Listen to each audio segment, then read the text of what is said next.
Keshav senior secondary school में मनाई विवेकानंद जयंती। 12 जनवरी को स्वामी विवेकानंद जयंती के उपलक्ष्य में विद्यालय में युवा सप्ताह के दौरान कार्यक्रम का आयोजन निदेशक रामेश्वर लाल धाकर ने दीप प्रज्वलित कर कार्यक्रम का शुभारंभ किया तथा धाकर ने बताया कि आगामी 7 दिनों तक चित्र प्रतियोगिता, रस्साकसी, समूह गान, विवेकानंद बनो प्रतियोगिता, सुलेख, कबड्डी, निबंध आदि प्रतियोगिता का आयोजन होगा तथा प्रत्येक भैया बहनों को उठो जागो लक्ष्य प्राप्ति तक रुको मत को लेकर विद्यालय में लक्ष्य पर जीवन दर्शन कार्यक्रम का आयोजन करने का लक्ष्य लिया गया। कार्यक्रम में सैकड़ों भैया बहनों सहित रेखा वैष्णव, सत्यदेव धाकर, मंजू दधीज, भगवान सिंह कानावत, कन्हैया लाल सुथार, रेखा व्यास, अनिल प्रभाव झा, आनंद सुथार, अनिता वैष्णव, नवनीत सिंह राणावत आदि उपस्थित थे। 12 जनवरी का दिन था और आपने कम उम्र में 25 वर्ष में ही सन्यासी जीवन में आप चले गए और संतों के मार्गदर्शन में रहने लगे। लेकिन आप अपने हिंदुस्तान में 25 वर्ष की उम्र में ही इस समाज सेवा में अग्रिम पंक्ति में आप खड़े हुए और देश में नहीं पूरे विश्व स्तर पर आपका मार्गदर्शन रहा। उस जमाने में 1863 में आपका जन्म है, लेकिन 1893 ईस्वी के में इन्होंने अमेरिका गए और वहाँ शिकागो, अमेरिका में जो स्थित है शिकागो, वहाँ जाकर अपनी धर्म महासभा दी।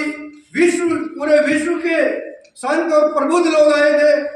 ऐसे विश्व स्तरीय धर्म सम्मेलन में आपने अपनी वाणी का इतना रहा प्रभावशाली कि पूरा विश्व हलचल में आ गया कि हिंदुस्तान से आने वाले इतनी कम उम्र के ऐसा आपका उद्बोधन था और ऐसा दुनिया को मार्गदर्शन दिया था जो लोग आश्चर्यचकित हो गए। और आपने पूरे हिंदुस्तान का सनातन धर्म का प्रतिनिधित्व किया। लेकिन वहां अमेरिका में जाकर पूरे विश्व का जो सर्व धर्म सम्मेलन हुआ उसमें लोग आपके उद्बोधन को सुनकर आश्चर्यचकित हो गए।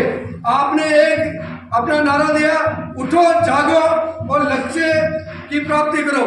जब तक अपना लक्ष्य प्राप्त नहीं हो तब तक पीछे नहीं हटना है।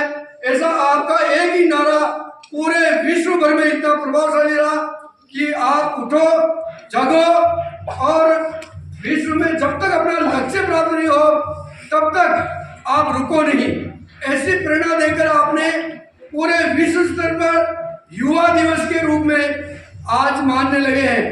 ऐसा एक सप्ताह का कार्यक्रम होता है जिसमें युवा दिवस सप्ताह के रूप में मनाया जाता है।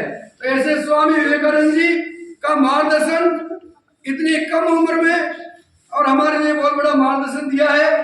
तो हम इनकी प्रेरणा लेकर आज हम कहते हैं कि अपने विद्यालय में जैसे कार्यक्रम चलता है जीवन लक्ष्य पथ दर्शन कार्यक्रम, जीवन लक्ष्य पथ दर्शन, अपने जीवन में हम क्या बनेंगे ये लक्ष्य अपने बचपन में होता है।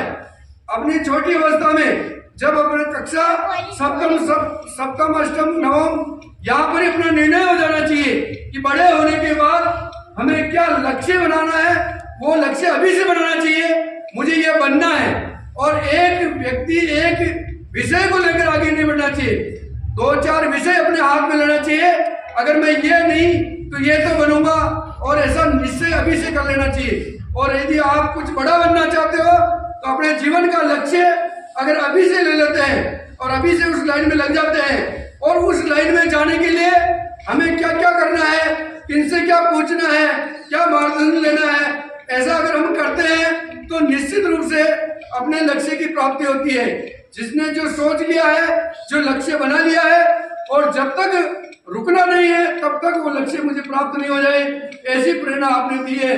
एक मात्र एक वाक्य को लेकर पूरा विश्व आज स्वामी विवेकानंद जी को पूछते हैं। आज अपने केशव सीनियर सेकेंडरी स्कूल में इसी उपलक्ष्य में हमने एक कार्यक्रम रखा है और हम आपके मार्गदर्शन से अपन इस विद्यालय में जो सप्ताह की योजना बनेगी, अलग अलग कार्यक्रम होंगे, ऐसी साप्ताहिक योजना चलेगी, उसमें हम सब सहभागी बनेंगे। ऐसा विवेकानंद जी का मार्गदर्शन रहा है। तो आज इसी उपलक्ष्य में आपका ध्यान आकर्षण कराने के लिए कि विवेकानंद जी का क्या महत्व है और कैसे इन्होंने पूरी दुनिया को संदेश दिया है। जो आज विश्व योग ध्यान का आपने कैसे ध्यान किया जाता है, ध्यान करने से स्मरण शक्ति कैसे बढ़ती है, ऐसा योग और ध्यान की ओर आपने प्रेरित किया है, ऐसे आपका भारत चल रहा। भारत माता की जय, भारत माता की जय, वंदे करके वंदे।